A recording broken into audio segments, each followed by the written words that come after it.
मुंबई नाशिक महामार्गावर मालवाहू कंटेनरचा झाला अपघात।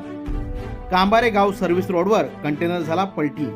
मुंबई नाशिक महामार्गावर मोठ्या प्रमाणात वाहतूक कोंडी झाली असून आज सायंकाळच्या सुमारास नाशिककडून मुंबईकडे जात असलेला लोखंडी पोलने भरलेला कंटेनर चेरपोली चौकीसमोर कांबारे पॉवर हाऊस सर्व्हिस रोडवर झाला पलटी। सर्व्हिस रोडवर कंटेनर पलटी झाल्याने कांबारे गावासाठी जाणारा रस्ता बंद झालाय।